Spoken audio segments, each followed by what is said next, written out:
Good evening, everyone. Welcome to the Board of Education meeting. Today is Monday, May 21st. Let's start with the Pledge of Allegiance. Of the United States of America and to the republic for which it stands, one nation, under God, indivisible, with liberty and justice for all.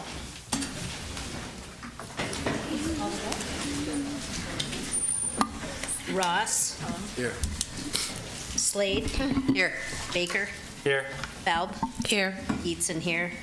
Hoskins. Here. O'Connor. Here. Randalls. Here. President Lanier. Present. Need a motion to approve the agenda? I'd like to, first of all, offer an amendment to discuss the June 4th meeting under a discussion item. So can you make a motion to include that? Make a motion to approve the agenda with the addition of discussion on the June 4th meeting. Support. All in favor? Aye. All opposed, same sign. We have an agenda. Madam Superintendent, we'll start with you with your celebrations.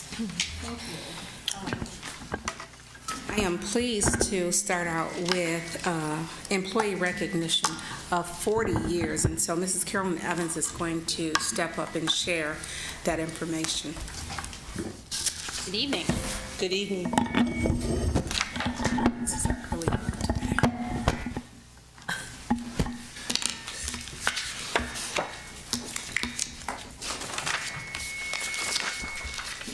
Superintendent Neal, President Lanier, members of the board, thank you for this wonderful opportunity to present to you tonight. Employees who have labored in our district for 40 plus years. Awesome. I'm going to begin by calling their names and providing you a bit of a bio. And as I do so, I'm going to ask that they please stand and come forward, and they will give you brief comments. And I'm going to begin with Mrs. Pat Baker.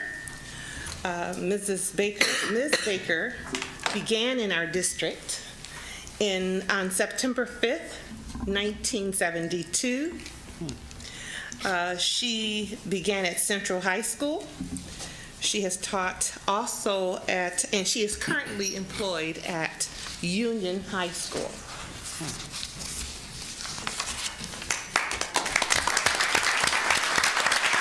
They're going to offer comments in just a moment. Mr. Sam Dean, is currently a sector leader in our facilities division. He has served 40 years in our district as well.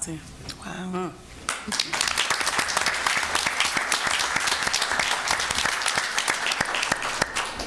Michelle McCord began in 1972 as a teacher at Ottawa Hills High School. She has taught at Northeast Middle, Iroquois Middle, Madison Middle, Harrison Middle, and is currently a teacher at Riverside Middle.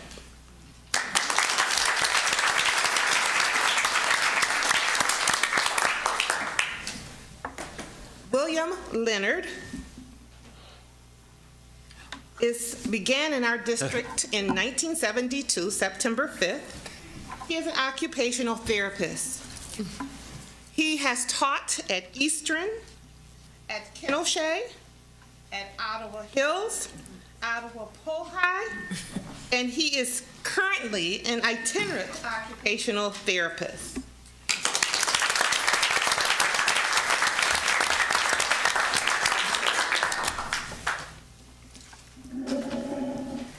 Paul Newbecker began in our district at age 16.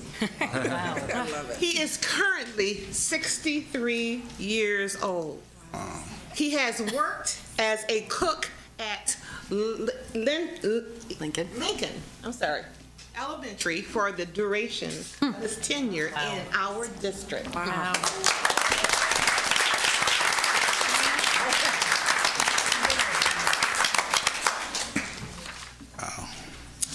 And that is our honorees tonight, and I'm going to move so they can come up and give comments. And we also will be awarding them with, I don't know what's in this wonderful box, but I'm assuming it's a watch. And I didn't dare peek, but I will walk out with them and present them with those honors as well. Thank you. You all. Thank you. Right to the mic. To the microphone. Glorious it's been. I didn't receive any prior instructions. Hey, have a seat. Tell us how wonderful it's been. That's right. Have a seat. Tell us how you first met Mo.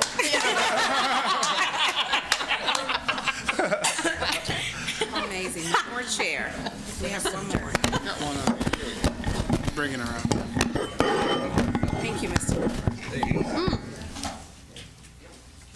You get to start? I'm first? Okay. Well, it's been a great ride so far. I'm not done. I just, walking in here, I realized that this is my 12th superintendent that I've been under. And I've enjoyed every year, and I've met a lot of great people, and I think Grand Rapids has the best ancillary personnel and the best teachers that I know of. And I'm really happy that I got to work with them. Thank you. Thank you. Well, he stole part of my speech. It's been my privilege to work in Grand Rapids Public Schools with students, I think, who are second to none, and with staff who works harder than anybody I know to make sure those students are successful.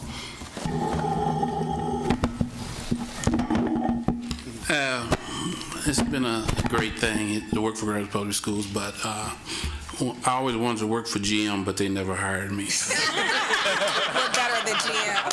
So I took the next best thing, which happened to be here, and I have enjoyed every bit because I have been around I was in preventive maintenance, so I kind of went through every school in the district, and I was here when we bought this building. I was here at that time we bought this building.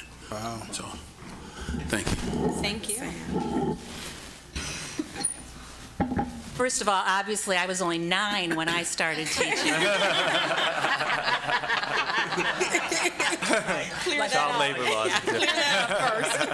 And truth be told, when I was in college, I applied to teach at Outer Hills High School because it was about to open, and I actually had to be interviewed to be allowed to do my student teaching there. And it was very, very exciting, and all I ever wanted to do was teach English in Grand Rapids. So I'm very happy to say I'm still doing that, and I hope I get to for a few more years. So thank you. Thank you.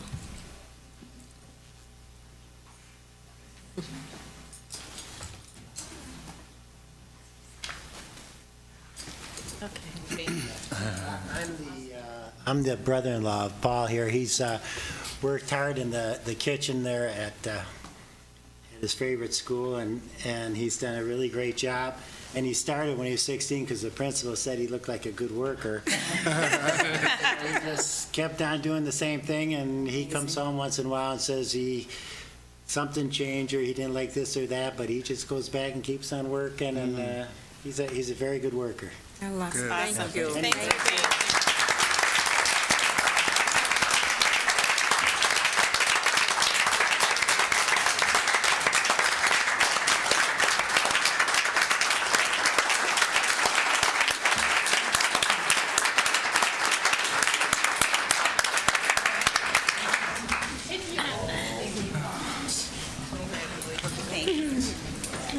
You gonna come around? If they're watches, they don't need us. Amazing. Absolutely amazing.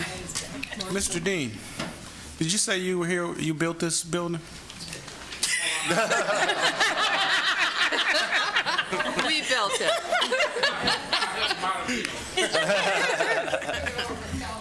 I was just messing with him. I've known him all my life, so. Thank you all for your service. Amazing. President Lanier, members of the board, the next presentation that I have, Mrs. Evans is going to do it. Ron Gorman is out.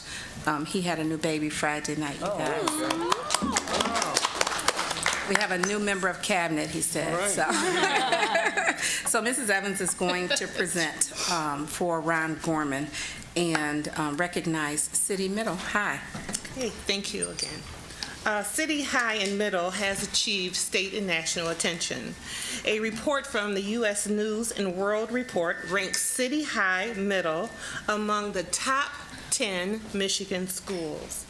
It is 7th in the ranking. Thanks, Vanna. I couldn't resist that time. They are So Wendy buys a vowel. 53rd among the nation's specialty and magnet schools, 519th in the nation in earning a silver award. Mr. Michael Pascal is here this evening to tell you more and to explain more about this great honor. He also has, I think, a few staff members and possibly students with him as well. Come on down.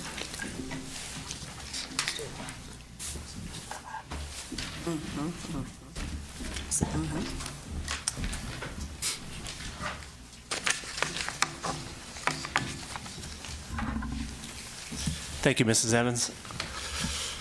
Good evening, board members. President Lanier, Superintendent Neal. We thank you for having us tonight. An unbelievable recognition and award, being number 7 in the state of Michigan, also the ranking within the nation, is very important. But when you look at the reports and you really break down the data, and you look at things like teacher to student ratio, and you look at total number of kids in the schools that were in the top 10, you look at whether or not a building had middle school and high school, and you look at all these different factors, and if you were to really factor them all in, I would say City High Middle School would be number 1. Okay? That's right. And when I look at City, and this is my first year as principal, there's 4 major components that I see as being the reason for it being what it is. Number 1, the support of parental involvement and the high engagement of our parents. And I see some of them in the audience tonight, and we absolutely appreciate their efforts because they go above and beyond, and I'm staring at a few right now. So we appreciate you. Committed and hardworking staff. They do not have an easy schedule. The IB schedule on an AB day with 8 classes, and they come to work every day, and they plug away, and they are where the rubber meets the road. So my hat's off to teachers, not only that I've known for this year, but obviously this is a long-standing history of achievement at City, so my hat's off to them. They're a big piece of the puzzle. Our partnerships with Wege Foundation is supporting us not only from a financial standpoint, but also from a resource standpoint. Aquinas College, Grand Valley, Davenport, a lot of the post-secondary partnerships, those go a long way with making City what it is. And then our students, they value the educational process and program that's put in place at City, and we see that in them every single day. And they take pride in the school. It has a positive climate and culture, and that goes a long way in terms of where we ended up in that ranking. We're number 7. We're shooting for number 1. That's right. Okay? We're going to keep IB front and center as we move forward, and there's a lot of work there, and we know that. And we're just going to roll up our sleeves every day and shoot for that number 1. And is it Bloomfield or Black River, whoever it is, we're gunning for you. We're coming. And I think as we move forward with IB, that will help us, and I'll have Doc kind of talk a little bit about the impact that might have in the next couple years. So to my left is Danielle Ralston, our school counselor. I'll have her say a few words as well.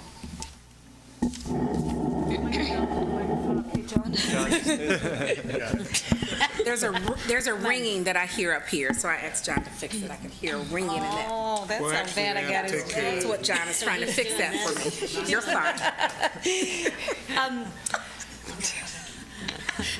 When you hear news like that and you're the mom in the office, you just get this big proud grin, because there's days that I'm the mama bear, there's the days I'm the daddy bear, there's the day I'm the counselor bear, and you're just so proud.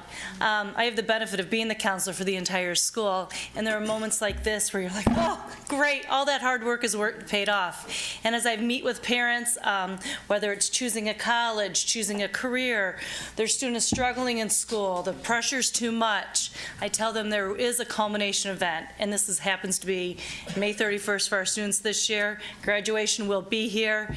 Our students, we have 96 students earning over $4.4 million in scholarships. They have completed more than 482 college applications. They have taken AP exams. They have worked hard. And every year it's fun to celebrate this with families because there's similar statistics every year with our students. Hard work does pay off. As I've met with, and these girls will even smile too, we've all been working hard, all been in my office, how can I get this done? It's a hats off to our families, you all as our board, our administrators, our teachers, the kids, because really, City is a family in progress work at all times. I'm proud to be a part of it. Thank you. Thanks. Doc?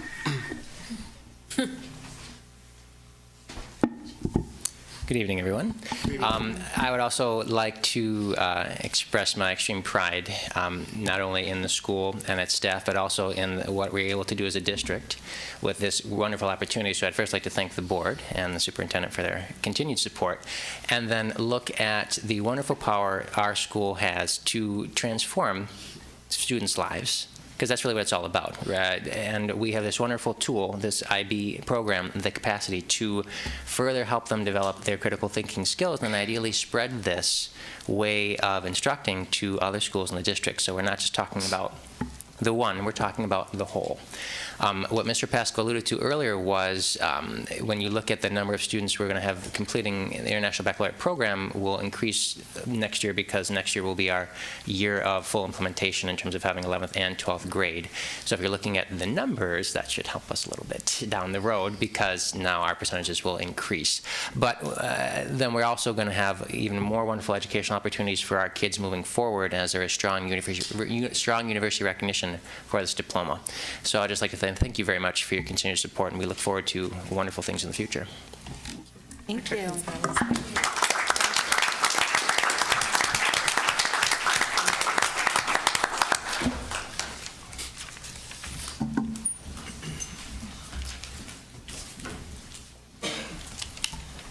Looking like Mr. Gorman soon. That's okay. We have one more celebration that I wanted to share with you all this evening. And Mrs. Evans, again, is going to introduce our next group. Okay. Superintendent Neal and members of the board.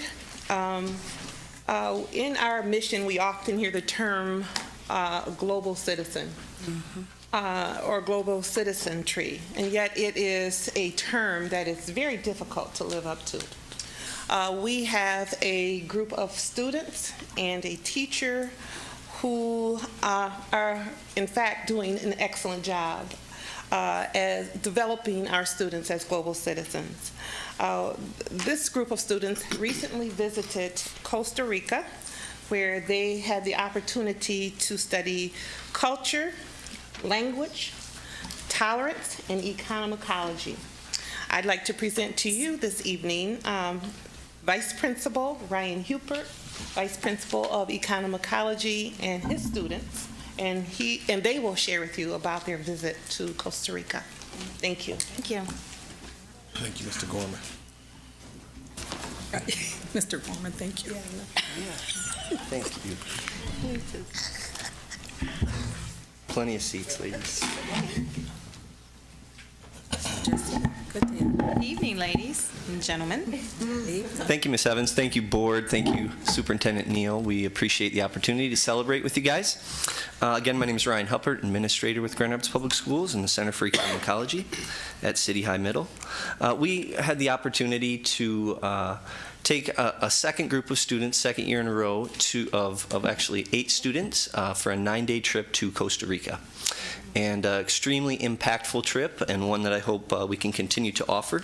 The 3 foci of the trip were Spanish language immersion, Costa Rican culture, sustainability, and they are leaders in the world in implementing sustainability, so we got to see some tremendous examples of sustainability in practice.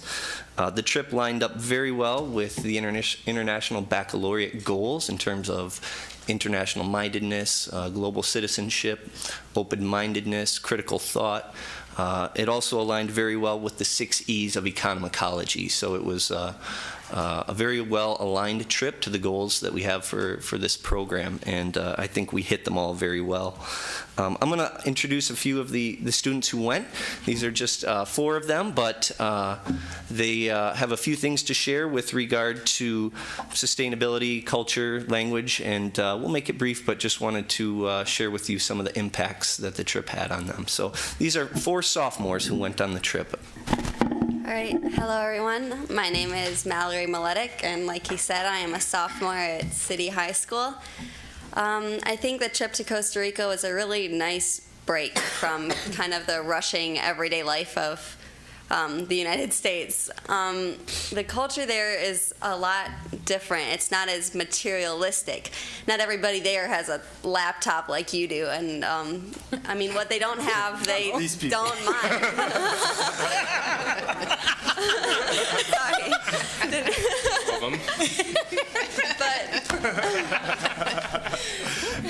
I didn't mean to cause any trouble. You're fine. Dr. Baker's good at that. Sorry. But I mean, they don't have everything, but they don't need everything. They don't kind of have that attitude towards, oh yeah, I need that new iPhone or whatever. They are happy, nice people. It's just a wonderful experience to be down there with them and to, I don't know, share that experience with these guys. So,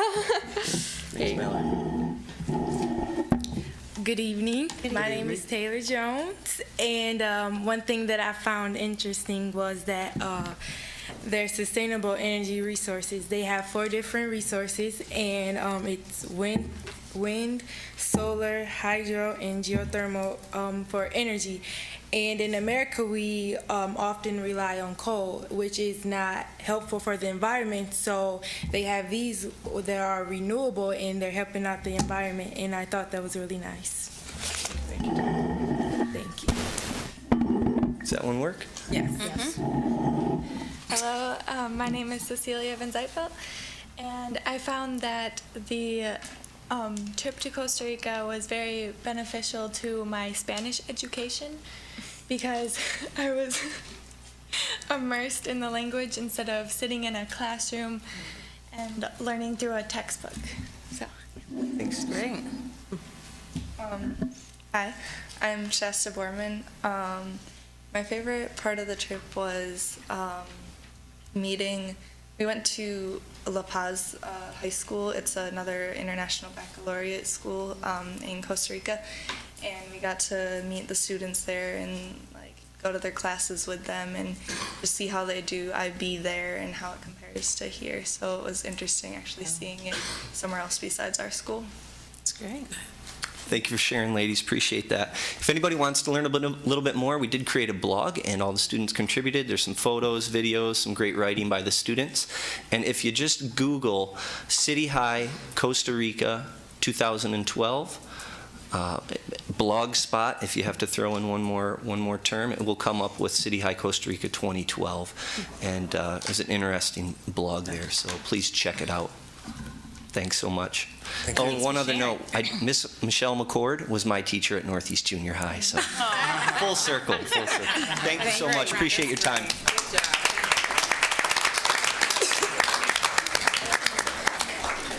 Glad I didn't bring my laptop. Right.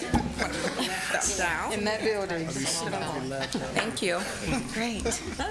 Okay, no student rep. I do have a card for public comment for an agenda item. If there are any others, can I please have that one? Good job, Taylor.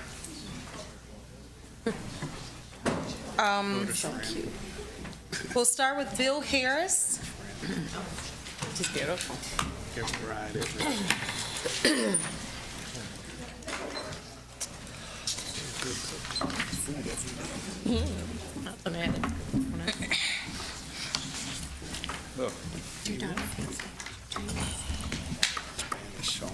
Good evening. Good evening.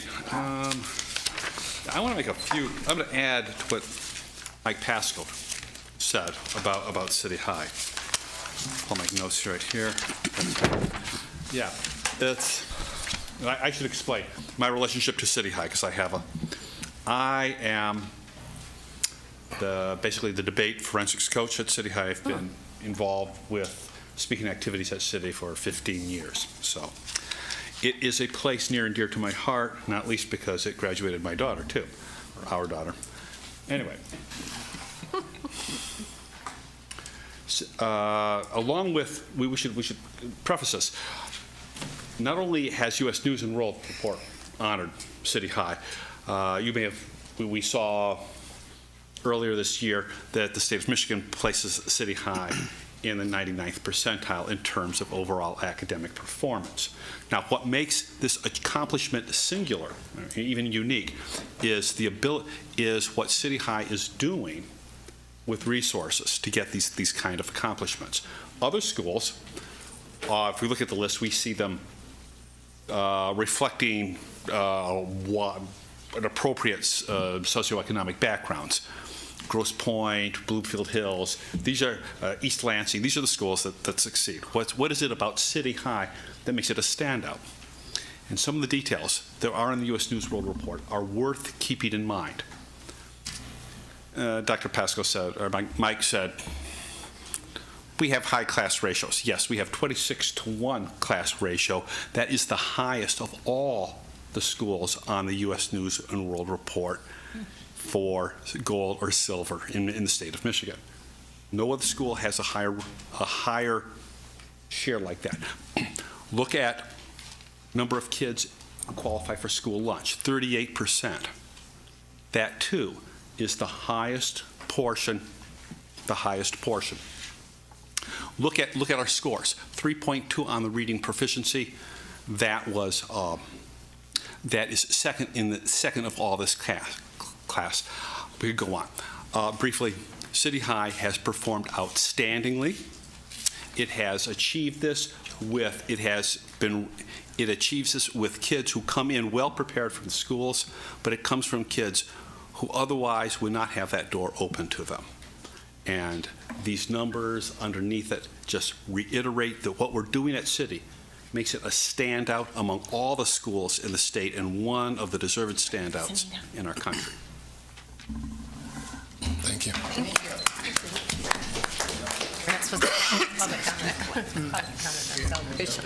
John, good evening. Good evening. Thank you. They pretty much stole most of my material, but I just wanted to follow up on the recognition of City. Today, City serves over 700 students. I believe City is the second largest building population in our district. It's well, it seems to be a sometimes forgotten or small school because it doesn't hit the headlines every day. It deserves to. The recognition and the Silver Award by U.S. News and World Report is a great honor. It's, I think, the fourth year in a row that we've received that. As has been pointed out, next year's class, 2013, is the first IB diploma class coming out of City. That means in 2014, when that issue comes out on U.S. News and World Report, City will catapult themselves very high into the national rankings, not just state, but national rankings.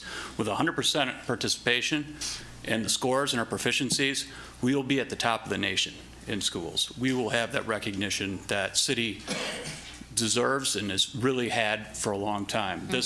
The IB program is really formalizing the City education. It's the traditional City experience that we've always enjoyed is really being cemented and formalized through the IB.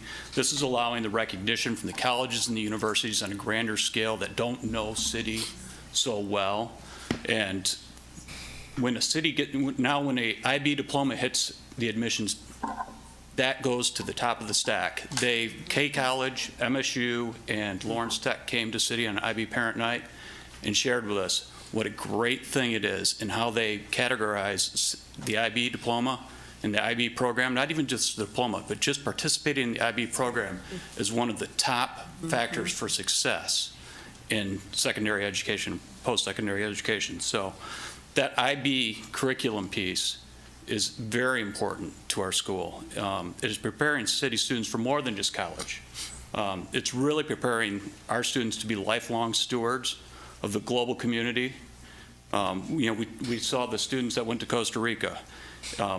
That type of experience is part of the IB curriculum. It's nurturing that world-class education, embraces the social and the environmental responsibilities. That's all part of that IB. So I just want to formalize and say thank you for your support of the IB program, and stress how important it is to our students to have that opportunity. Thank you. Thanks, John. Thank you. Okay. Now we're moving to Secretary's report. Did you have anything to report? Okay. Superintendent? I have a couple things, but before I introduce Yvonne May, I saw Yvonne somewhere from WMCAT. Oh, I saw the WMCAT. I am going to ask Mr. Rodney Lewis to come forward. We have someone special here with us, and I couldn't put anything down because everything was a secret. So I'm going to ask Bobby Joe and Mr. Lewis to come to the front. Thank you.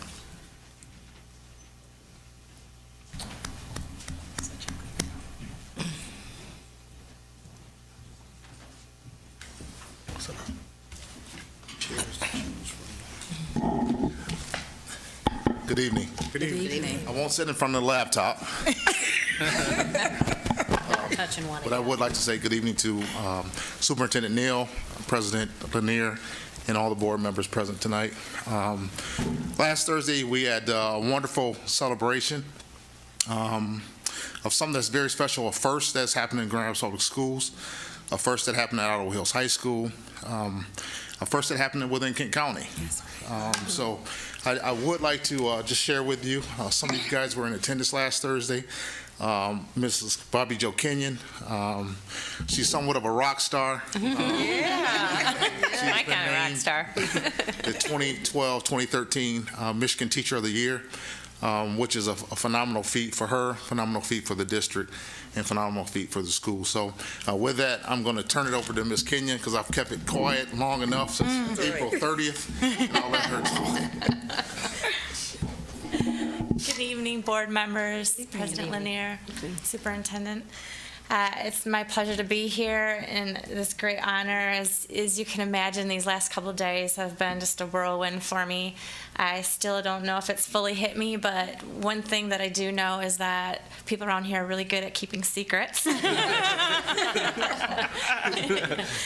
And I was under the assumption during the assembly on Friday that it was going to be for a SIG celebration for our school coming out of the bottom 5%.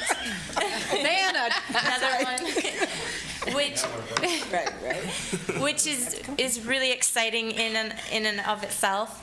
The day before, we were at an ILT meeting, and we were told by our principal to make sure to dress up because we would be, as an ILT, receiving this award on behalf of the school. And even though I'm really excited about that, I was a little disappointed because it was Spirit Week and I had my 80s outfit all picked out. But grateful. But he saved me the embarrassment and all of us the embarrassment. My AC/DC shirt, but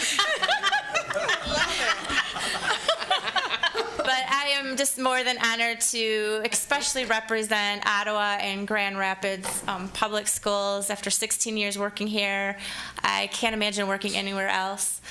I love it here. I love the students here, the staff here. We do have some of the hardest working teachers I have ever seen. And I don't feel like it's a celebration for me, but for all of us as a whole. And I am also, of course, proud to represent Michigan teachers. The outpouring of love that I've had in just these last 5 days is so overwhelming. I don't know what I'm going to do with the other 300 and some days.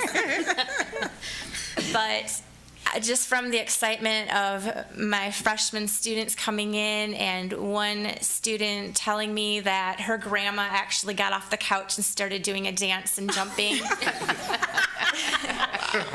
to just other students telling me they were calling their brother and sisters that they know that had me, and not just me, but the different people that said, you know, I told them, yes, I go to Ottawa, and that's my teacher from Ottawa and Grand Rapids. And I had so many teachers even coming in my room and just saying, yay for us, because we don't always get that recognition here.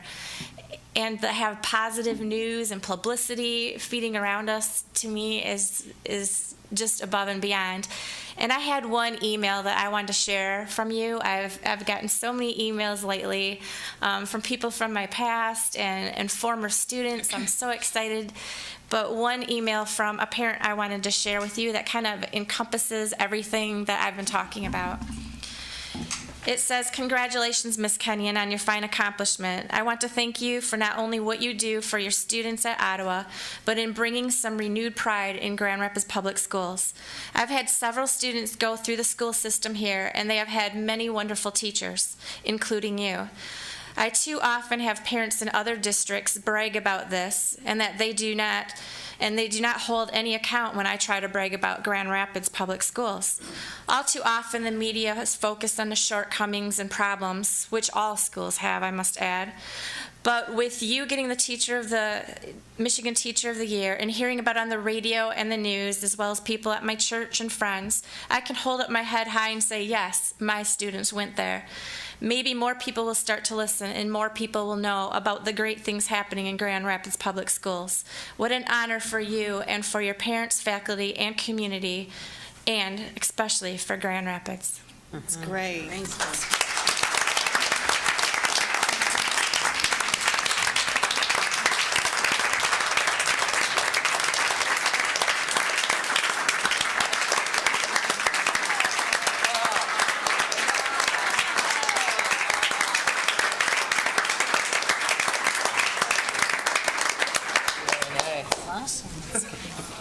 Here's to my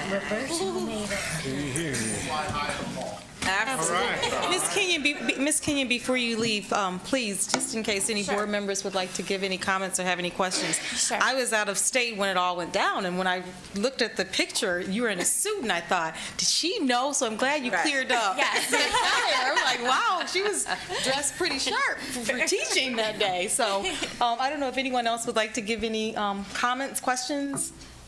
Ms. I Slade? do. I was very happy to be there when you received that award, and I still get tears in my eyes. It's such a great award for teachers in the district. Thank you so much for your work. Reverend Hoskins? Yeah, I think Ms. Slade and a couple others, Yeah, we were all sitting there wiping our eyes. And we were crying and crying, trying to see the program, but it was Kleenex. great. Yeah, you gave them to everybody but us. But congratulations, great accomplishment. My daughter, LaShonda, who actually just graduated from Grand Valley April 28th, said she had you at Ottawa. And she said, Dad, she caused me to was it robotics or something? I can't remember what class. Forensics, yeah. But anyways, congratulations and thanks for all you do. Thank you. Yeah, Thank you very so much. Thank you. I have a question. Oh, go ahead, Jane. I just wanted to, thank you in advance for, I think you're going to have a big year in representing when they were rattling off all the stuff, I was getting anxiety thinking about it. But it's amazing because you have a huge opportunity in front of you for the next year to represent GRPS on a regular basis. And I'm at GRPS and Ottawa Hills and yourself. So thank you so much in advance for all the great work you're going to do in this next year. And when the previous Teacher of the Year did contact me and gave me a list of all that, I had my first cry too. Well, that's one of my questions, and because I wasn't there, I'm not sure. So is it kind of like Miss America, for lack of a better term? Yeah. Then Miss you America kind of for compete teachers. for the Teachers, yeah. Teacher of the Year nationally? Yes, we do move on with that. There's so many great opportunities through it. Going to school board meetings in Lansing once a month, being able to represent Teachers' Voice, and being able to go to conferences nationally in Dallas, Boston, as well as going and speaking at other schools, trying to raise the level of academics, talking about inner city.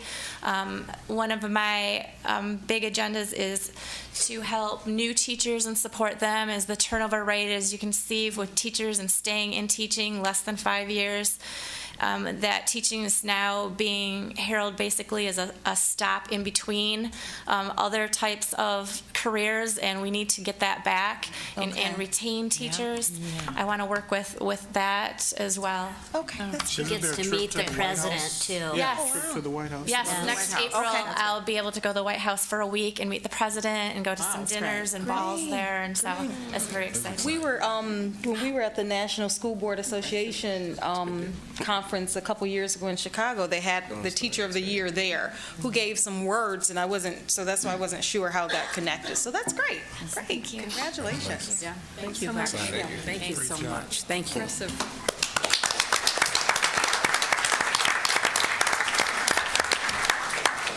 So many wonderful things going on in Grand Rapids, you guys, just so many.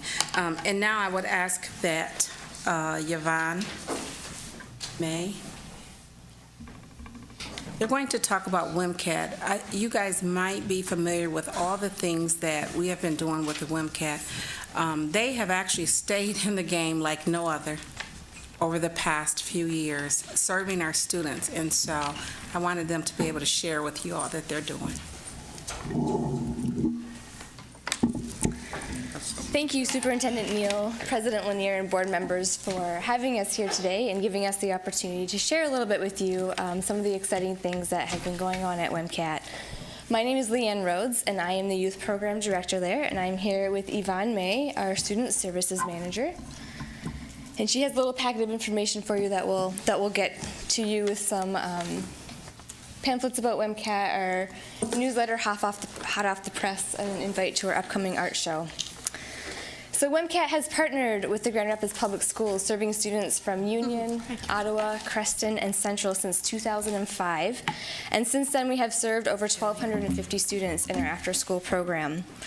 WMCAT's youth program provides opportunity for positive youth development through creativity and the arts.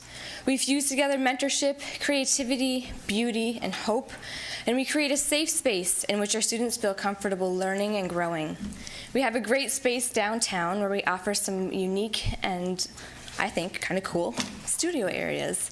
Some of those include photography. We have both black and white and digital photography.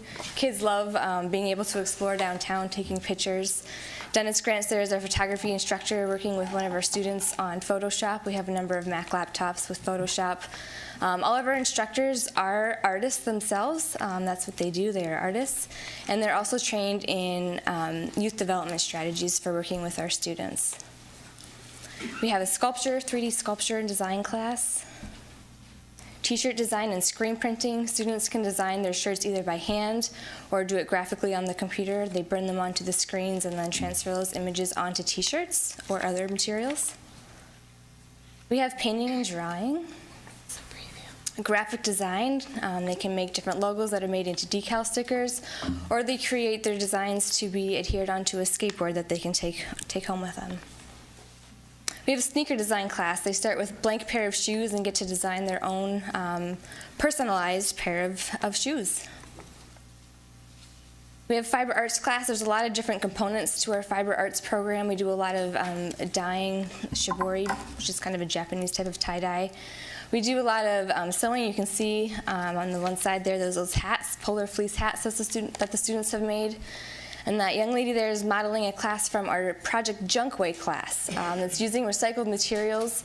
They have a $5 budget to go to Goodwill and pick out a piece of clothing, or two if it fits in their budget.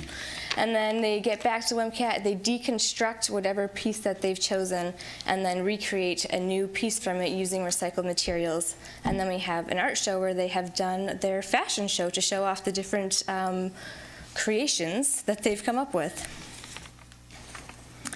This past year, we submitted some artwork to the Scholastic Art Awards. It starts as a regional competition through Kendall College.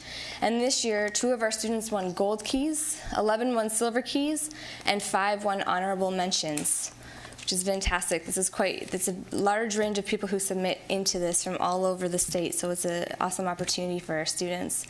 The next slide kind of shows you a snapshot of some of the different things that were submitted this year and won awards. So you can see it's photography, graphic design, fiber arts, painting, and drawing. We've also gone on some field trips this year. Back in November, we went to the University of Michigan, got a tour of their campus, and spent the afternoon in their School of Art and Design. We also went to Northern Michigan University over spring break, where we did an overnight trip and spent a lot of hours on the bus. But it was a great experience. It was the first time for a lot of the students crossing over the Mackinac Bridge, going to the Upper Peninsula, seeing Lake Superior. That picture there was taken on the top of Sugarloaf Mountain. The evening that we were there, we hiked up there and had some fantastic views of Lake Superior from up there, so it was really cool. And then we have 2 annual art shows. This particular picture was taken at our winter art show this year, and the young ladies in front there are showing off their designs from their Project Junkway class. And currently we're doing 8th grade recruitment, and in the last 2.5 weeks we've had over 240 8th grade students come through our space and rotate through 3 different workshops in different studio areas. So this one they're working in fiber arts, experimenting with some of the dyes. Last summer we had an exciting summer with a lot of opportunities for our students. 15 of our students were hired as apprentices to work with artist Tracy Van Dynen on this mural, which hopefully many of you recognize by now. So this mural won 2nd place in Art Prize last year, and it features a lot of our student work, and actually the students on there are students that worked on the mural, so they were pretty excited to have themselves on there. But it was a great experience for the students to be able to work alongside that, and they had a lot of fun doing it as well. We also did a partnership with Old Orchard. Old Orchard is the juice that we serve our students every day when they come to WMCAT. And Old Orchard came and asked us to create a label for a signature Art Prize drink. And so we had a class full of students who came up with their designs and then presented them to representatives from Old Orchard, who then chose this label, as Yvonne was modeling here. And it was put on 20,000 bottles of juice that were sold in local Meijer and Spartan stores. This project was so successful that we are planning on replicating this in our classes this upcoming school year. We also did a summer partnership with the Grand Rapids Police Department, and we were able to take pictures of some of the police officers in action, and they also gave us access to some of those kind of hidden places around the city. So they got to take some pretty neat pictures, and then they hosted an art show at the police department and had the work up there for about 3 months. As you can, some of you may recognize that area there in the police department, and hosted a reception for our students and their families. And again, this was a very successful partnership, and so this year we're running a similar class but expanding it. It's called In the Line of Service, and we're working with people from the police department, other city workers, the police department again, and so we're really excited to kind of expand that to a new level this summer. Over the past couple of years, we've taken some major steps to ensure that WMCAT remains a relevant organization that is having a deep impact on our students. So some of those things include engaging with the National Institute of Out-of-School Time. We worked with them, and also going through the human-centered design process for our organization as a whole. And to enhance the WMCAT experience, we are adding another layer to our program. We believe that creativity teaches 21st century skills and helps to prepare students for jobs of both today and of the future. So some of the additional activities that we are going to offer students may even lead to job experiences. And this summer is an example of that. We're offering our students 2 internship opportunities. One of them is rotating through 4 different activities, creating an installation for Site Lab, doing a mural at Goodwill, creating their own hologram, and also examining food systems. The second paid internship is a product design internship, where students will be creating different products to be sold on an online WMCAT store. So we're really excited about some of these new programmatic elements that are being added in. Yvonne May is joining our youth program team. She was previously the adult program manager, and she has transitioned into a student services role to be working closer with our students as well. So again, we thank you very much for having us here. We'd like to end with a student quote, and this quote is, the question was, what do you like about WMCAT? And the student answered, WMCAT makes me feel like I can accomplish many things. It makes me feel like I have a voice that needs, wants, should be heard because I have so much to say. WMCAT basically makes me feel awesome and more creative. And that's what we believe. We believe that students have a voice, and that arts and technology is a way for students to be able to express themselves and express their voice, because it is important that it's heard.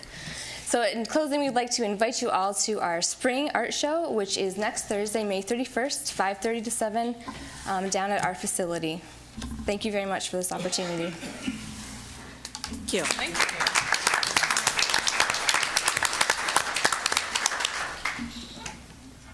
We'll open it up for any questions or comments from board members. I'd like for you to address a little bit about the recruitment, if you can, because this is a televised meeting, then people can know exactly how to get their students involved if they're interested. But any questions from board members?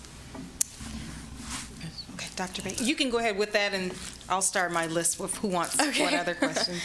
Well, 8th grade recruitment, we start by giving a presentation to the 8th grade students in their schools, and we kind of do an interest test of what students are interested, and then the counselors help identify those students that they feel would really benefit from the program, and then those students come to a field trip to MCAT, receive an application to submit to MCAT. And if there are parents that are interested, they can call MCAT and we can get them an application as well. Dr. Baker?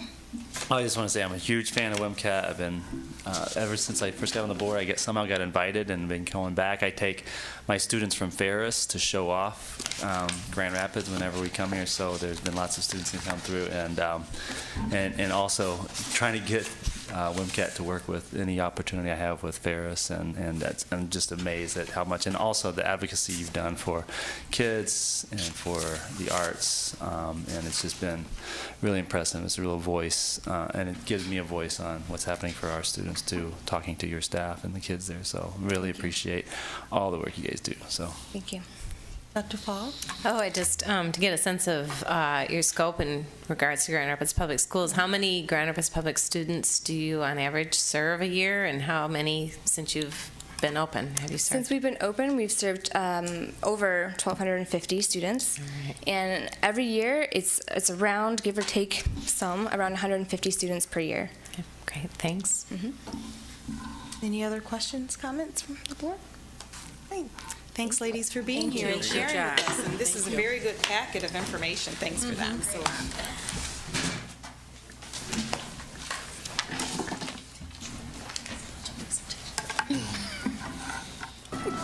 Next, I'm going to have Mrs. Davis come up, and this is really going to be about 5 minutes, just an overview, just to finish up from what we did last week, to just kind of talk about any changes, and then if John would like to join, but it's very brief to bring you up to speed. Why is Vanna laughing? There's a lot going on in Lansing right now, so between the two of them, we're going to ask 5 minutes to give just an overview of where we are, if we've had changes since a couple weeks ago. I think that's just... Is Jade starting the timer? Right.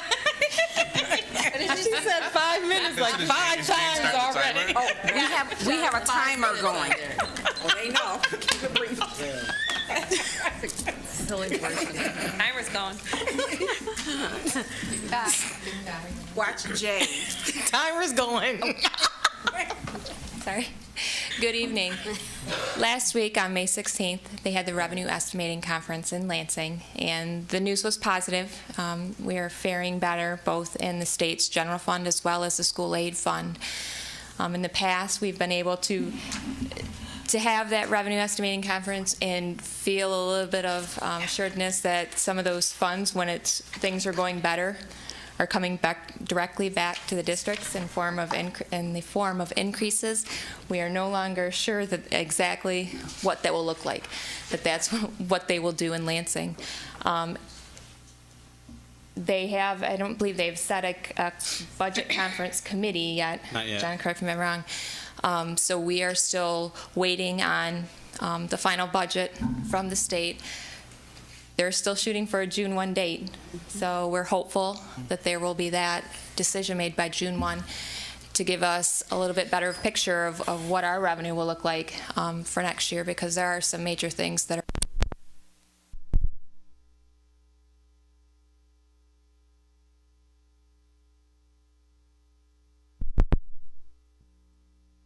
almost a $2 million shortfall compared to how the governor introduced it. Thanks to Senator Hildenbrand, Senator Shootmaker from Kalamazoo, that was restored in the Senate version. That is not the same in the House. Therefore, that is a point of difference and will be hammered out in conference committee. Another one was the all-day kindergarten mandate, which the Senate version included intent language that said their intent was not to penalize or harm those school districts like ours who creatively leverage state and federal dollars to provide those all-day kindergarten services. The Senate version basically said it's not our intent. We're going to check with the U.S. Department of Education. U.S. Department of Education sent a letter to Kalamazoo saying this would be supplanting. And so the Senate had their intent included in their actual bill. The House had public comments made by the chair of the House Appropriations Subcommittee saying his intent was to fix this and to ensure that districts like Grand Rapids Public Schools with high needs, high poverty students were not disproportionately impacted or did not face unintended consequences. Unfortunately, we're starting to hear a little bit of a different tune now from both sides, who are realizing that almost 50% of the school districts in Michigan rely on Title I funding to provide extended day learning for their kindergarten students, and there would not be anywhere near as much, if at all, a savings by what's being proposed with this new mandate. And in fact, districts with the highest needs, highest poverty would actually face cuts. In our case, $3.3 million shortfall. The two other things, the special ed itinerant funding, the lapsed dollars that was restored in the Senate. Again, thank you to our good Senator Dave Hildenbrand. Well, there is still a point of difference. They restored the categorical. This House version phases it out over 3 years. So that's another point of difference, but that could be, you know, 80 to 90,000 up to almost $1 million in lapsed dollars, depending on what happens. The last one, which is a big victory and doesn't really come with a price tag but comes with flexibility, is the 31A small class size, allowing us right now, you can only use those funds for K through 6. We asked to have maximum flexibility K through 12. Both the House and the Senate concurred. There is no point of difference, so this should become the new law of the land. We're continuing to lobby very hard. I know that Doug DeVos and the SOAR group, the Civic Action Group, sent a very nice letter to the House and Senate reminding them of what they said publicly and included in language about their intent on the all-day K, and urging them to come with a solution, the best solution of which is to just abandon this mandate altogether and go back to the drawing board and rethink it. That's the safest approach with the least negative impact, but we've been working closely with Middle Cities and Kalamazoo and have a few different alternatives that might work, but it's my confidence isn't as high as it would have been a few weeks ago. We need a win, though. Thank you. Any questions, comments for John or Julie? That's all I have. Thank you. Thank you. Is that all, Madam Superintendent? That is it. Thank you very much. No action items. Consent agenda grouping? I'd like to make a motion that we approve the consent agenda with one, I'd like to pull one item, the 2012-13 KISD budget support resolution. Support.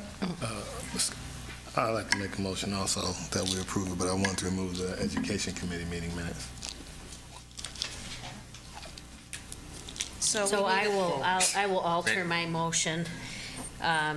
So we're going to pull the Education Committee meeting minutes, easy for me to say, and the KISD budget support resolution. I'll second it again. Okay. So now we'll call the roll on the approval with those two items removed. Okay. Ross? Yes. Slade? Yes. Baker? Yes. Falb? Yes. Geetson, yes. Hoskins? Yes. O'Connor? Yes. Randalls? Yes. President Lanier? Yes. Motion carries 9-0. Now we'll need a motion on the floor for the approval of the Education Committee minutes and support so that we can go into discussion. Motion to approve the Education Committee meeting minutes. Support. April 17th, if I can just. Oh, I'm sorry, for April 17th, 2012. Support. Who supported? Sorry. Reverend Hoskins. I'll turn it over to you, Yeah, I just, Ms. Ross. as I was looking at the minutes, I just wanted a little explanation on, I saw there was a discussion about the overview of the instructional council, and I don't know, maybe I'm the only one here, but that was pretty foreign to me, and it appears that I guess it's a attempt to empower teachers and have a balance between decisions between administration and GRA, but I was just hoping to get a little more insight into that because our minutes were, I guess, a little vague, and I wanted to know more because I had a potential question based off of that explanation. I'll turn that over to the chair of the Education Committee. The Instructional Council is actually in the GRA contract. It's been an institution for a long time. It involves equal numbers of teachers and administrators who meet on a regular basis to review textbooks, curriculum items, classes, just instructional items. We have, this year, I have asked for a report from that group at every Education Committee meeting because I believe that it's an indicator of the administrators and the staff working together to deal with instructional issues. I'll answer any kind of particular question. It's been in this district for probably 40 years at least, I would guess. And sometimes it goes really well, and sometimes it kind of fades away. But hopefully we will renew that so that people are working together to give direction. And there's also an issue on pilot programming. And in other words, it's really an issue of putting the staff, the administration staff, and the teachers together to deal with curriculum, instructional, et cetera, in the district. Specific question? Yeah, I guess when you just alluded about the pilot stuff, and I know the last Ed committee meeting, so maybe this is maybe this will be a question for our next meeting. But I know in the last Ed committee meeting there was something about the pilot programs and that there had been none brought, or pilot classes, I think is what the language said. And I guess I was curious about what it said in particular, that no pilot classes had been brought to the Instructional Council for, approval, I think is what the language said. So that's what got me to thinking. I was wondering what their role was in approving or disapproving pilot classes, and if we had any currently this year, and if we did, why wasn't there a report on those pilot classes? My understanding that there has not been a pilot approved this year. This is really a cooperative group as opposed to an approval group. It's a cooperation of bringing things together to discuss curriculum, texts, pilots, etc. Approval would have to come through the board. If we were to take any action on something from them, it would be the typical procedure. We would bring an action item from the Education Committee to the full board. I believe Ms. Wilson indicated that there had not been a pilot program. I have not confirmed that, but excuse me.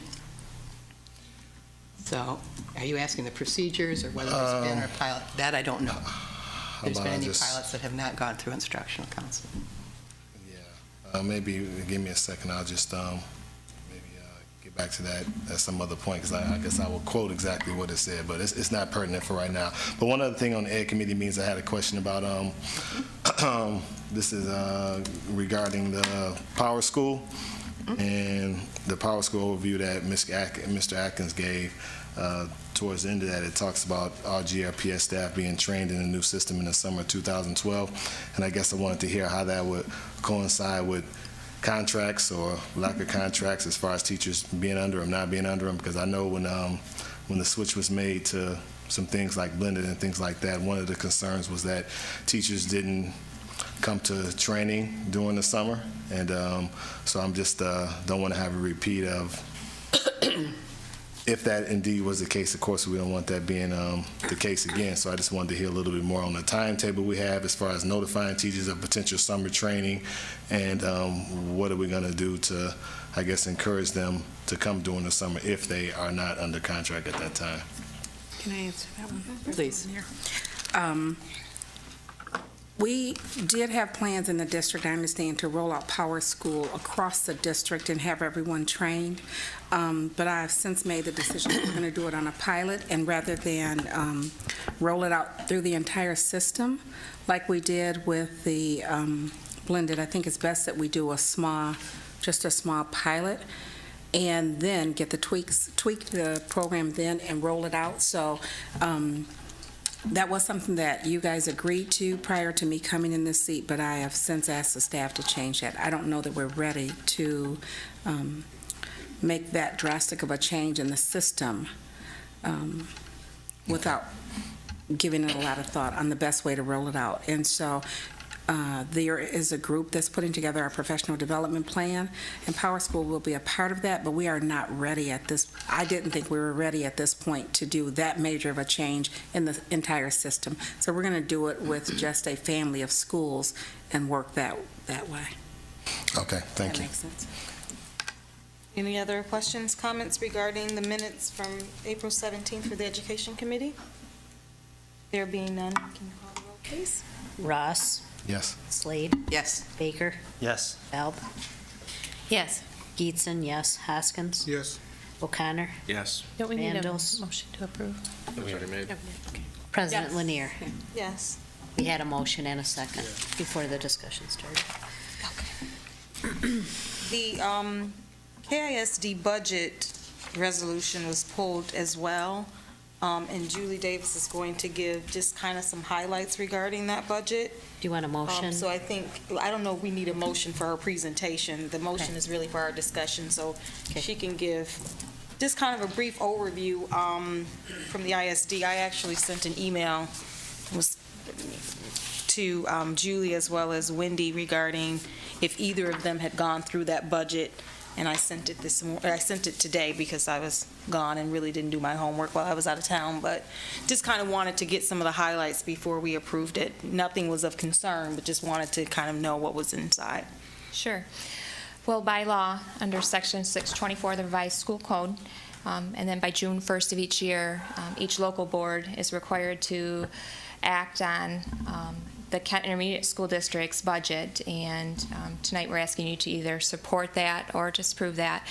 What you're acting on is their general fund only. The ISD has 3 funds. They have a general fund, they have a special education fund, and a CTE, or Career and Technical Education Fund. Their general fund is the smallest of those 3 funds. It includes areas that you're used to hearing: curriculum services, school improvement services, early childhood teaching and learning, executive administration, business and human resources, and communications, just to provide you some examples. It represents about 8% of the total Kent ISD budget. The largest source of revenue for this fund is Section 81 in state aid funding, which is comparable to our foundation allowance. They made a certain set of assumptions in their budget development for the year. The property taxable value is going to see a 2% decrease, and that there would be no increase in the Section 81 funds. They're figuring a flat to 1% wages, as well as they're looking at instituting the Senate Bill 7 cap for health insurance. They've also put in the budget the MIPSR's retirement rate at 27.37%. They do a lot of the same budget forecasting that we do here in the local districts, and going with the best information they have at the time in their budget development. If you look at, they provided a trend analysis. They looked at, provided you 2011 actual, their amended budget for this current fiscal year, as well as their budget for 2013, which is again the one you're acting on. And there aren't any real significant changes in that. They are, the biggest change from 2011 to 2012, is the preschool, the Great Start Readiness Program, which formerly the funds flowed right to the local districts such as ourselves, that those funds now go directly to the ISD before they flow through to us. So that was a significant change if you look at those 2 years' revenue lines. If you had any other questions on that? Any questions for Julie regarding that? So we can make a motion to approve the resolution for the ISD's budget. I move that we approve the resolution for the ISD's budget. I'll support the motion. If I can just add, if you can clarify which year the budget is, just for purpose of the motion. It's a 2012-13 KISD budget. The 2012-13 KISD budget. And there was support already? Was that Mo? Yes, I'm I did. sorry, Ms. Slade. Ross? Any other questions or comments? Any discussion? Okay, sorry. Call. So this vote is to support The their budget. resolution, the Support budget. the resolution. Yes. Slade? Yes. Baker? Yes. Falb? Yes. Eaton, yes. Hoskins? Yes. O'Connor? Yes. Randalls? Yes. President Lanier? Yes. Motion carries 9-0. Added, under discussion items, the discussion regarding our June 4th board meeting.